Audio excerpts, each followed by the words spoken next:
Welcome to Crypto Stories, where we unravel the mysteries behind the digital gold rush. I'm Simone. And I'm David York. I do the twists and turns of crypto's history. Today, we're going deep on the origins of Bitcoin, specifically an enigmatic figure named James A. Donald and his potential connection to the elusive Satoshi Nakamoto. We're going to be asking, did this guy actually predict key Bitcoin features years before the white paper even came out? Yeah, buckle up because the rabbit hole goes deep, touching on everything from libertarian ideals and radical politics to the very nature of anonymity in our digital world.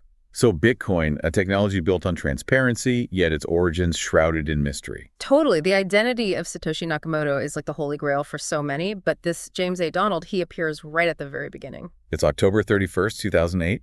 Satoshi Nakamoto publishes the Bitcoin white paper, and just minutes later, James A. Donald pops up, offering this really sophisticated critique, especially around concerns about scalability. It's like he was waiting for it. Almost like he knew it was coming. So who was this James A. Donald? Well, he was a Canadian cypherpunk, really deep in those early online discussions about electronic cash, not just a bystander.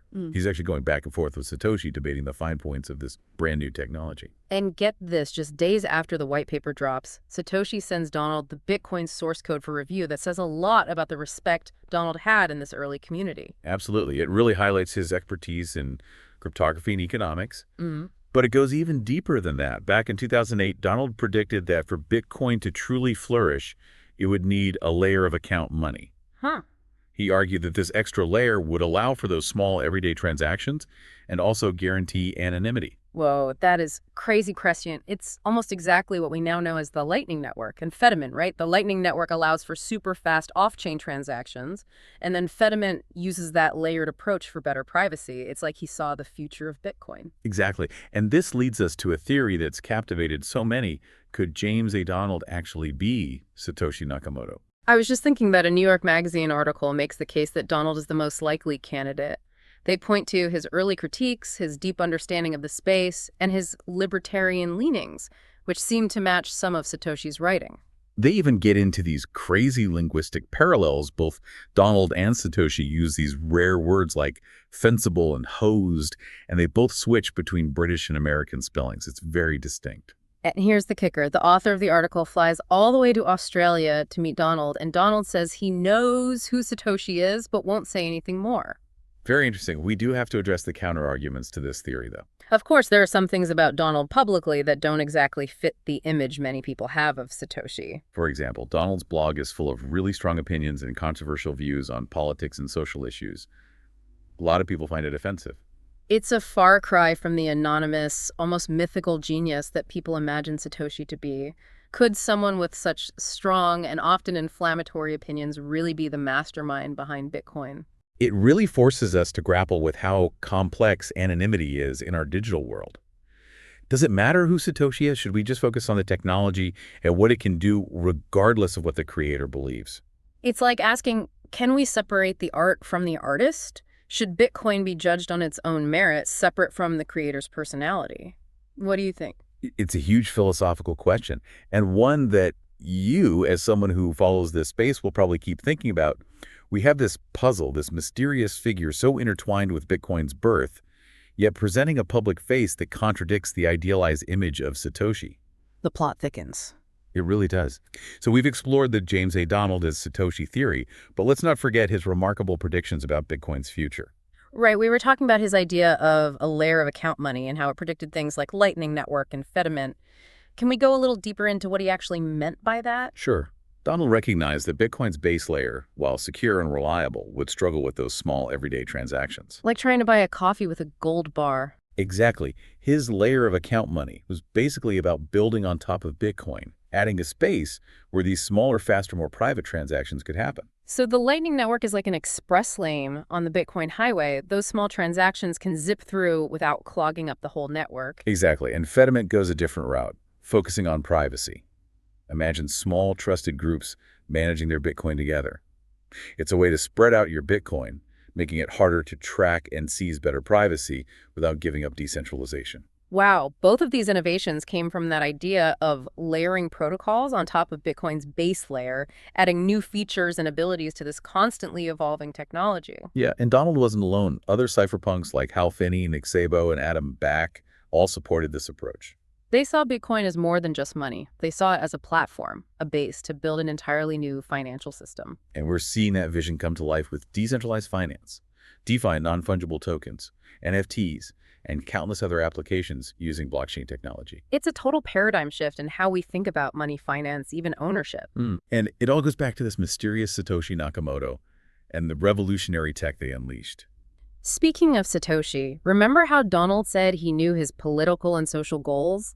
That adds another layer to this puzzle. It does. If we look at some of Satoshi's early writing forum posts, we see hints of libertarian or even anarcho-capitalist ideas. Right, there's that famous quote where Satoshi criticizes the trust we put in traditional currencies. I said, "The central bank must be trusted not to debase the currency, but the history of fiat currencies is full of breaches of that trust." Definitely a sign of distrust in centralized power, and very much in line with what the cypherpunk movement was all about back then. Exactly. The cypherpunks were really skeptical of government surveillance and control. They saw cryptography as this tool for individual freedom and autonomy. And Bitcoin, with its decentralized design and resistance to censorship, fit perfectly into that worldview. So if Donald really did know Satoshi's goals, it's possible those goals were rooted in this cypherpunk philosophy, this desire for a world where people have more control over their money and their data. It's a fascinating thought. Was Bitcoin intentionally created to challenge the state, a tool for taking down traditional power structures? Or was it just a technological innovation that took on a life of its own, adopted and shaped by this diverse, decentralized community? We may never know for sure, which brings us back to that New York Magazine article we talked about, the author Benjamin Wallace. He went on this mission to uncover Satoshi's identity, even meeting with Donald in Australia. He went deep down the rabbit hole. It's interesting that Wallace didn't assume Satoshi was this good and altruistic figure. He was open to the idea that the creator of Bitcoin might be, well, not so admirable. Yeah, and James E. Donald, with his very controversial online persona, doesn't exactly scream digital saint. Wallace described Donald's blog as a place for really extreme views, including some that are racist, homophobic, and misogynistic. He seemed to be into this fringe ideology called neo-reaction, which wants to get rid of democracy and bring back a monarchy. That's quite a contrast to what a lot of Bitcoin supporters imagine for a decentralized, democratized financial system. It's almost ironic. It is. You have this potentially revolutionary technology designed to empower people and bypass traditional power structures. But its creator might actually want a return to authoritarianism. It makes you wonder if Donald is Satoshi, did he create Bitcoin to undermine the very systems he seems to hate, or is it more complicated than that? It shows how complex and contradictory innovation can be, and it brings us back to the question of anonymity. Would we see Bitcoin differently if we knew for sure that Satoshi had these potentially harmful views? It's something to think about. Could we separate the technology from his creator? Or would Bitcoin always be tainted by its origin story? Imagine the headlines: Bitcoin creator exposed as controversial blogger. Is Bitcoin a tool for the alt-right? The fallout would be huge. It could shake the entire crypto community, maybe even affect adoption and bring on more regulation. Wallace even mentioned how Adam Back, the guy who created Hashcash, tweeted about being mentally prepared to disown Satoshi if their identity was revealed. That's a really strong statement. It shows that even within the crypto community, people realize that knowing who Satoshi is could become a problem. It's like they're bracing themselves, knowing the truth could shatter the myth they've built around this anonymous creator. It's a reminder that the search for Satoshi's identity, while fascinating, could have some serious consequences. The irony is Satoshi probably understood this all along. They knew the power of anonymity, not just for personal protection, but for protecting the very idea of Bitcoin. By disappearing, Satoshi made sure that Bitcoin would be judged on what it does not, on the character or beliefs of its creator. It's a brilliant strategy that's allowed Bitcoin to survive scandals, hacks, regulations, and so many attempts to bring it down. And through it all, the mystery of Satoshi Nakamoto has only gotten bigger, adding to the allure and mystique of Bitcoin. But what if, like Wallace suggests, we never find out who Satoshi is? What if the search itself is distracting us from having more important conversations about what Bitcoin means in the future of finance? That's the big question, isn't it? It's a question we all have to grapple with as we navigate this new decentralized world. Now, beyond the whole Donald S. Satoshi thing, the question of anonymity itself is really important in the digital age. Absolutely, whether Donald is Satoshi or not. Yeah. The fact that we are still so fascinated by this mystery shows how powerful the unknown can be in a digital world. Yeah. It's a modern myth, a digital legend that keeps capturing our imaginations. It brings up these big questions about identity and reputation online in the real world. Our identity is often tied to how we look, our social circles, our past experiences. But online, we can create our own personas. We choose what to show and what to hide. Yeah. It's a level of freedom and self-expression we've never had before. But it also opens the door to deception and manipulation. The lines between what's real and what's fake get blurred. Right. And with Satoshi Nakamoto, that anonymity has shaped the entire story of Bitcoin, leading to endless speculation and intrigue. It's a void that people are constantly trying to fill with their own interpretations and theories. Even if we never know for sure who Satoshi is, the mystery itself has become part of Bitcoin's legacy. It reminds us that sometimes the most powerful stories are the ones that leave us with more questions than answers, making us question our own assumptions and biases.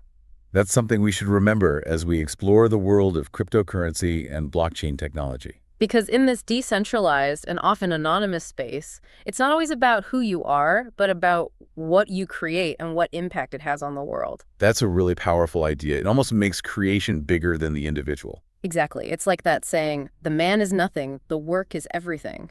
But in this case, the mystery around the creator makes their work even more powerful. It adds this intrigue, this feeling that we are all part of something much bigger than ourselves, a movement that goes beyond individual identities. It's pretty amazing when you think about it, this idea that technology and idea can take on a life of its own, independent of whoever created it. It really shows the power of decentralization. It really challenges us to rethink the way we see authorship and ownership in the world of Bitcoin. There's no one in charge, no central figure controlling the story. It's a true collaboration, a collective creation. And maybe that's why Bitcoin is so resilient and adaptable. It doesn't depend on any one person or ideology or government. It exists outside of those traditional power structures. Which could explain why we see some governments and institutions pushing back so hard against Bitcoin, right? They see the potential for disruption, the possibility of a world where they have less control over the financial system. It's a power struggle that's only going to get bigger in the next few years. As Bitcoin and other cryptocurrencies become more widely used, stakes are going up. It's a battle for the future of finance, a battle between centralization and decentralization, between control and freedom. And we don't know how it's going to end. But one thing's for sure, Bitcoin and the ideas behind it are here to stay the genies out of the bottle. So what does this all mean for you, our listener? It means you're living through a historical moment, a time of huge technological and social change. You have a choice. Embrace this change, become part of this revolution, or resist it. The key is to learn about Bitcoin, learn about blockchain technology, and think about what it could mean for your life and for the world. Because the future is being written right now, and you have the chance to help shape it. As we wrap up our deep dive into the world of James A. Donald and the birth of Bitcoin, we're left with this sense of awe and wonder. We've just scratched the surface of something truly transformative. We hope this conversation has made you curious, inspired you to learn more, and challenged you to think differently about money, technology, and even the very fabric of our society. Until next time, keep exploring, keep questioning, and keep diving deep into the stories that shape our world.